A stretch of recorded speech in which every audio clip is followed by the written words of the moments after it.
Hey, what's up? So, in this video, I had a technical difficulty with the audio, and I figured out that the receiver and transmitter were set up wrong. And before, I had a sticker showing me which one was which, but now it's good now, so I can just do a voiceover and talk to you guys about the arm and shoulder workout that me and my dad did today, which was at Planet Fitness. And um, yeah, so just kind of doing a warm up set right here, and you'll see that when I put the weight up and let my arms come down, I grab my elbow because it hurt really bad. I just kind of felt like something locked up, like a tendon locked up, and I couldn't straighten my elbow. Um, so I'm just kind of behind the camera right now, checking to see if it's okay while my dad is doing his warm up set. And by the time he gets done, I'm good to go. Like the pain kind of just went away. But just gonna kind of keep an eye on it, like I have been, and just try not to hurt it even more. Um, so I think this will be my first heavy set, and I'm telling the camera that my elbow is perfectly fine now. And so I put it on like 65 or something, which is gonna be too much, and I end up dropping that down to I think it was like 45 or something. But in terms of having an arm day, it was pretty good. I kind of missed some of the aspects of having a only arm day, but at the same time, I like the frequency of hitting it with chest and tries every other day or every third day. So I don't know, maybe my elbow started hurting because of the frequency, or maybe not. But I'm gonna stick with it. This ends up being a really good start to the workout. And I was just happy that my elbow wasn't broken or something didn't tear. And it's really weird because I have like full functionality, and I'm like testing it out. I'm like, all right, the elbow seems to be doing fine. Here's my dad doing his first working set, trying out his modified form a little bit, because I was kind of showing him the way I did it, more of a push down and less like a extension, but it's kind of like a hybrid between the two, getting a good squeeze and also being able to stretch it out at the top with some good weight. And then I don't know how many sets of this exercise we do, but it ends up being 3 to 4. Yeah, I'm doing some kooky stuff with my elbow right now. But then as soon as I start doing the set, the pain just kind of goes away. And looking back, it did kind of lock up on me in the shower just now, like 30 minutes ago. But I just raise my arm over my head and do like an overhead tricep extension with like a bicep curl too, and that kind of like sets the plane of motion in the right path or something, and it just unlocks, and then I can put my arms all the way down. So if anybody wants to like let me know what they think it is, that would be cool. Otherwise, I'm gonna just go to the doctor and have them look at it. But right now, it's just annoying. It's not anything serious. It's just kind of annoying. Yeah. So here, the pump cover has come off of my dad, and you can see the tricep getting a good squeeze right here. Could probably go up in weight next time, but yeah, it's going good. This is probably like his third set. Likes to drop the weight set off the lunk alarm. No, I'm kidding. When we walked in, the lady didn't really feel good about the camera, but then the manager was like, "It's fine. You don't have to worry about it." And yeah, as you can see, there's nobody in the film. It's just me and my dad in the film. And yeah. So the next workout after this is going to be just regular alternating curls. You'll see that I get to go up to the 40s with a little bit of cheating, and then I go back down to 30 in a drop set, and then I go 30 only, not alternating, so together with a little bit more strict form. Excuse me. One of the downsides to doing arms, like an arms only day, and also a shoulders day too, because we did do a little bit of shoulders after we did arms. The disadvantage that you can encounter is just your attention span giving out, because after you do so many sets of arms, it kind of gets like repetitive, or mentally you just kind of check out.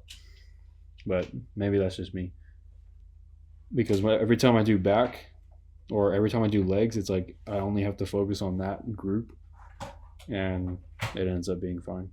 But here's the first set of alternating curls. I'm just grabbing the 35s to make sure that my bicep isn't going to rip off the tendon or rip off the bone. And then as soon as I figure out that everything works fine, I end up grabbing the 40-pound dumbbells. But I'm feeling strong in the 35s. I think I was like 14 years old when I first tried the 35s in my garage, and there was a lot more struggle back then. So about 10 years of progress. 10 years of slow progress.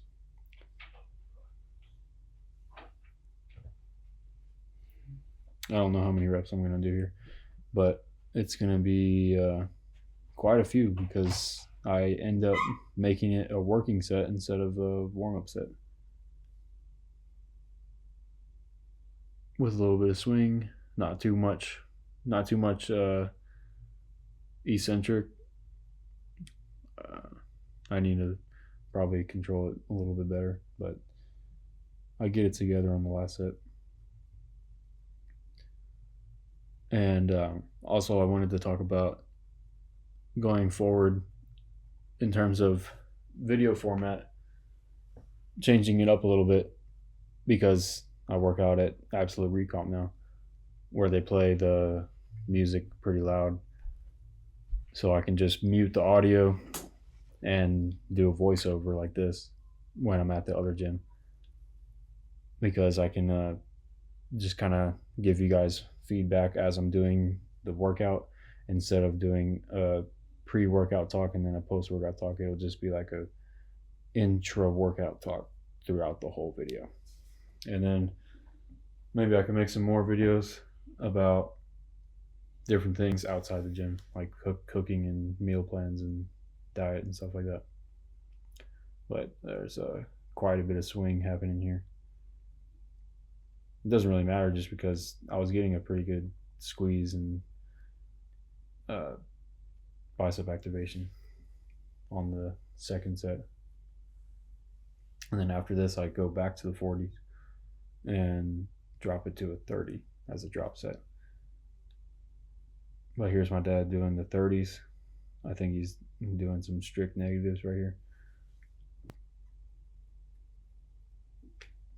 I don't know how many reps it's going to be, but no swinging. Yeah, no swinging. I gotta improve my dumbbell curls. But I like to do easy bar curls too, because easy bar curls, you can kind of put your elbows in front of you and it kind of pushes your biceps in a vulnerable position in a good way. Or you can do straight bar. But dumbbells, you can kind of do the same thing. It's just a little bit more tricky because they're floating around. It takes more discipline to control two separate dumbbells instead of one bar. But I've been feeling, because I feel like in the past I was too strict. I was only curling the 20s, and I was perfect form, but my intensity wasn't there. So I probably need to find a middle ground between this and being too strict. Either way, I'm just having fun, going crazy, and kind of just throwing the weights around, which is crazy because of how jacked up my elbow is. Here's a drop set and going down to 30 pounds.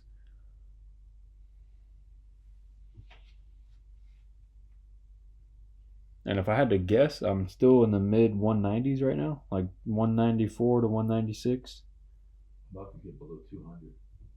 Yeah, my dad's about to get below 200, and we're gonna be the same weight, just slightly different body compositions.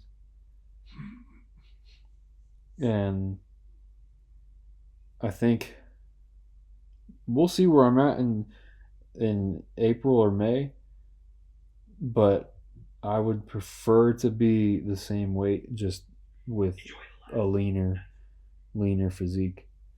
So improving by gaining muscle, and also not gaining any fat. So just doing a recomp of what my body's at right now. And I think I'm like 5'11", in case you were wondering. But yeah, I wish that I was able to just not binge eat after the competition and slowly gain the weight, because whatever, like, or maybe that wasn't a good thing. I don't know. Maybe it was a good thing that I quickly gained all the weight, because I didn't get overweight. I just kind of got back up to a healthy, like, body fat percentage. It wasn't like all good weight, but it wasn't all bad weight. And I think the tissue quality has improved, or not tissue quality, um, actual lean mass acquired through muscle protein synthesis instead of just intramuscular fluid, which is what I think most of the weight that I gained was. But here I am doing the strict curls, trying to control the negative. Just do 10 perfect reps here with the 30s after doing some crazy ego lifting. But not really ego lifting. If I was ego lifting, I would have done the 45s or the 50s. And maybe use straps or something. Tricep push down machine. I haven't done this one in a while, and they've always felt really good. And I think I was doing them too much at one time, to where, like, if my bicep was too pumped, it would kind of like get in the way of getting a full stretch for the tricep. So doing them as the second tricep workout and the third workout in general wasn't a bad idea, because I'm able to go all the way up to the top without too much interference from my bicep. Because as you can imagine, if I had like 20-inch biceps, I wouldn't be able to go all the way up to the top. It would just look like I'm going at 90 degrees. Just telling my dad to keep his elbows close here, pull the elbows back, push the elbows forward, and he gets the feeling good. Like, he starts to feel it good, and then he goes up in weight after the set.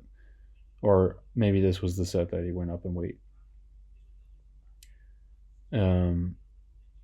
It's almost like dips, but the chair allows you to sit more upright, which activates your triceps in a more isolated way. If you go heavy enough on this machine, you'll feel it in your chest a little bit, but that's not really a problem because as long as you have like 80 to 90% tricep and maybe 10 to 20% chest, you'll be fine. And who knows, maybe the little tiny bit of chest activation will do you good.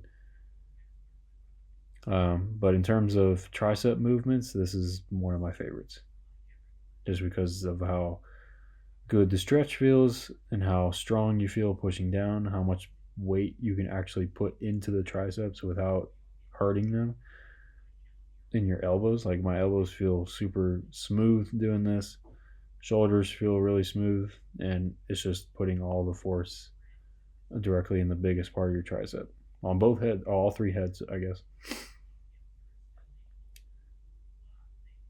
Nice control all the way up. I want to hear in the comments from anybody who has bigger arms or who has better arms. It's a it's a good question. But arms were a weak spot on me. Maybe they still are. Um, I don't think they are anymore. Actually, I would say they just blew up recently. Not even since changing my split. I just had a couple of like crazy arm days while eating a bunch of food, and then they just kind of got bigger. And I hope they stay that way when I cut down. But it's obvious that sometimes the size goes away as you diet. It's inevitable, especially with natural bodybuilders. If you want to maintain all of your muscle on a diet, you kind of have to take steroids. But the best thing you can do is lose the weight slowly.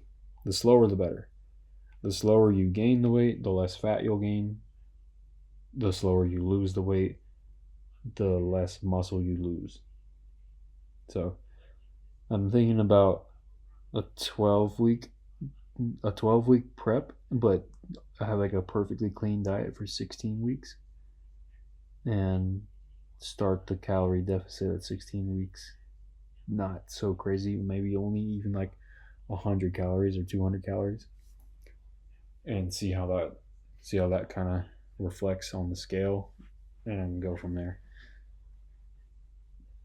I think that's important when starting a diet is just starting in like a pre excuse me a pre diet week or 2 week diet diagnosis to pick a calorie number that kind of is an estimate and then see what the scale does and then make adjustments from there, because um if you just stick with your first estimate for the whole diet, then you might not be going in the right direction, or you might be too aggressive or not you know doing enough. And then maybe 2 to 4 weeks in, make another change, and then 4 to 6 weeks in, make another change, and just keep being intuitive about it, and also um, don't be closed minded. Like just try to learn more about your body. The more times you go through a diet, the better you're gonna be. Just because everybody's body's different, and you can't really have a cookie cutter method that applies to everybody. But this is the last arm workout that we do, and at this point,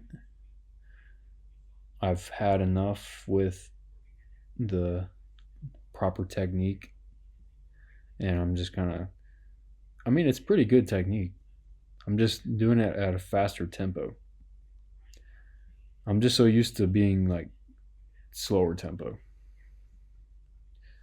Another thing too is that um, between sets, we're not waiting more than a minute, maybe a minute and 15 seconds at most, and that is what kind of brought my dad to muscular failure, which he hasn't really experienced just because he likes to take longer rest in between sets, which is 100% okay.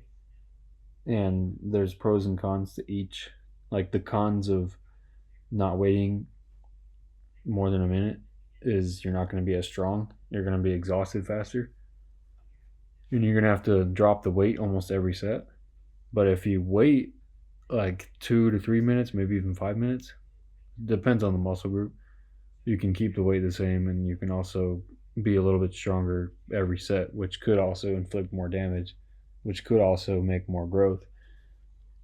But there's not really a scientific decision on which one causes more growth. The common variable between the two is intensity. So like if you're going hard on every set, it doesn't really matter how long you wait. Just don't wait 10 seconds or don't wait 10 minutes. Like anywhere from 1 minute to 5 minutes or 1 minute to 3 minutes, I would say, is the window that everybody should strive for.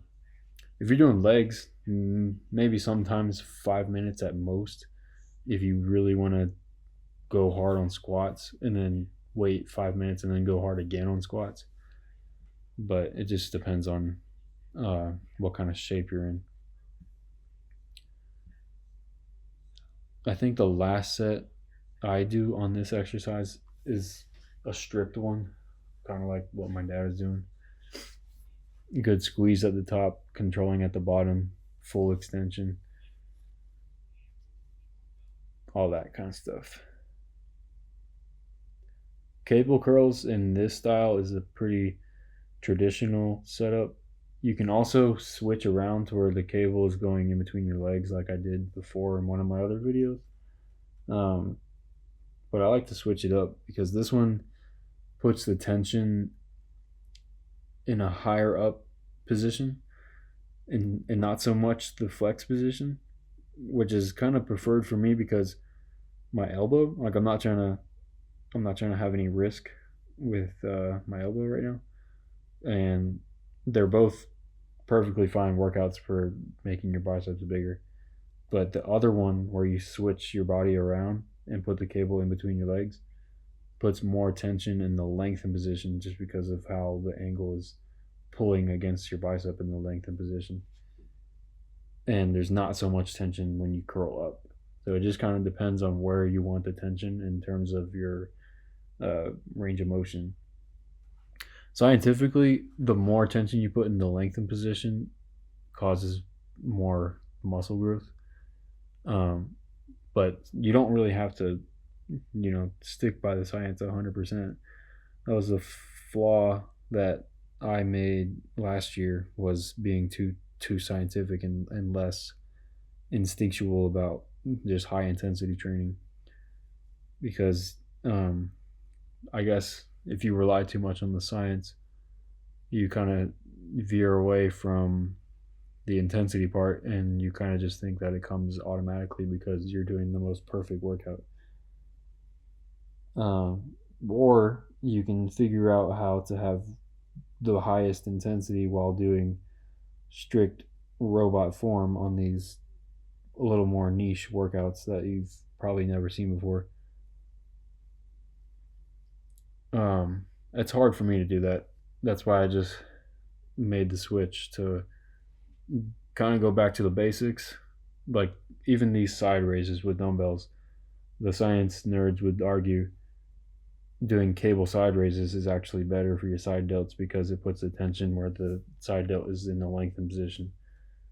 Yeah, that's true, but I mean, you can also just do side raises like this with super high intensity and you're still going to get growth in your side delts.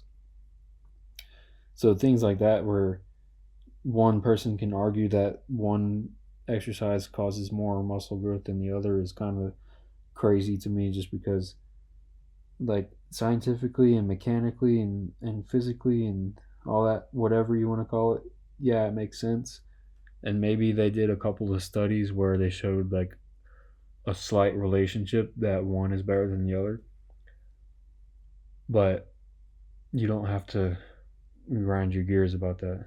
You can just go to the gym and have fun and work hard and still have good form for injury's sake. Because if you fling weights around, you're at higher risk for injury. So just do a weight you can control, stick to the basics. If you want to do a cool science workout, sure, just don't get obsessed with it. Because then that's the equivalent of being like the obsessive bro lifter or the excessive ego lifter. It's the same thing. So yeah, we just do these side raises, and we also do cable reverse flies, just kind of in the corner of the gym where there was no light. So I deleted that video from this video. Um, so yeah, that's all the workouts that you're gonna see, and um,